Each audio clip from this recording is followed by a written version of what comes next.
G'day. This year I watched 150 films, which is less than I would have liked, really, but it's still a solid amount. So today, to send off 2022, we're going to be taking a quick peek at my top 10 films I saw in 2022. These films could have released in any year, not just 2022, so there'll be a few older films on this list. Flash Gordon's just a fun movie, really. It's got a really 80s story, which, isn't the greatest, but it does have really great looking costumes, an amazing soundtrack, and some great special effects for the time. Lighthouse is the most inventive horror film I think I've ever seen. It gets a tad weird at the end, which I assume had a hidden meaning, but I wasn't smart enough to pick up on it, so I wasn't sure what it was in the slightest. Willem Dafoe and Rob Pattinson, obviously, just quality in this movie, and to be honest, The Mermaid scared me a tad bit.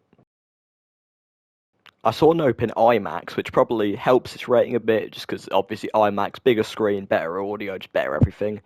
It completely threw me off, to be honest, when he's in the barn and the little alien littles were running about. They're actually just kids. That really threw me off. Didn't expect it to go in that direction at all. Would never thought the actual alien would have just been the UFO and it's just running around scranning people. It got really intense at the end and honestly gave me goosebumps. Again, just another really inventive movie. Jordan Peele, just all he does, mate, banger, banger, banger. All he does in his career is class. I watched Get Out this year, which was really good as well, and I hope to watch Us next year as well. Yeah, I can't wait for it. Now, I love me a good crime film, and Casino was just that for me this year. I didn't want to watch this one for the longest time, just because of obviously 3 hours is quite a while to put down for a film, but I was blown away when I did. It was a bit hard to follow up points, but even with that, the story was really good. Joe Pesci is great in this, like basically all his roles, really, and it was really funny when I found out that he was in Home Alone, just because Home Alone man's running about being a proper gangster. It's probably what he does in his spare time, to be honest. Here we've got The Irishman. This film just made me really depressed, really. Al Pacino just wasn't in this enough, but he was the best part of the movie. And he honestly sounded like a bit of a pirate in this, just a pirate running around scranning loads of ice cream. I wasn't ready for how sudden the character deaths were and how sad they made me afterwards, to be honest. You just don't expect them in the slightest.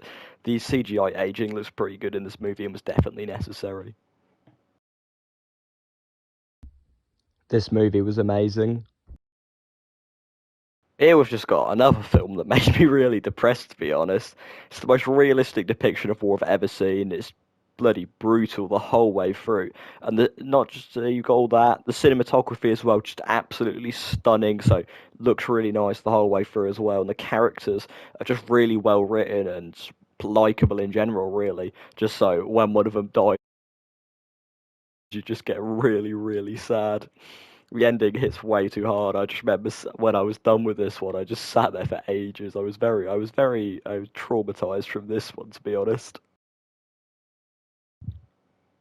Elvis just really raises the bar of what a good musical biopic could be. It's just what happens when you give a great director a movie and he just goes and puts his own unique spin on it. The editing's a bit overboard at times, but it really fits the massive scale of the movie and does a great job of showing Elvis to be larger than life. Austin Butler also just carries the movie as well, as it is basically just a one-on-one to real Elvis. And if he doesn't win the Oscar, I will not be happy when it happens. Now, to me, the menu is just good Midsummer. Chef Bloke's really scary, and you just anything that happens, don't expect it. Expect the unexpected. Who killed Captain Alex's tagline there, but it's really just you don't see anything coming, and it just hits really hard. To be honest, the message of the movie just went straight over my head, but that just shows how great the movie is. That even if I didn't understand what the hell was going on, I could still enjoy it, and it was honestly really good. Top Gun Maverick is probably at the top of most people's list this year. I haven't said anything bad about it online, and all the ratings have been really good.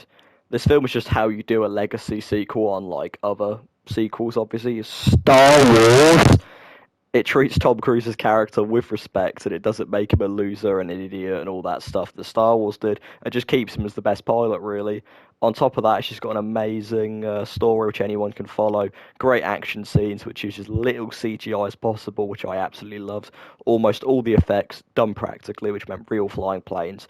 Doing all the stunts, and because of that, obviously, looks amazing.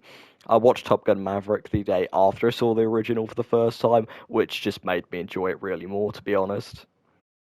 So that's the end of my list, basically. Yeah, it's been a class year 2022 as for films. There have been some really good ones, and I've gone back and watched a lot of older bangers, to be honest, as well. So I'm hoping 2023 just can keep it up. Movie studios, you're on a good streak. Let's not mess this one up. If you enjoyed this, don't forget to drop a like and a subscribe. Be greatly appreciated. I've got a TikTok and an Instagram, which you can find links down to below. And cheers for watching. Thanks.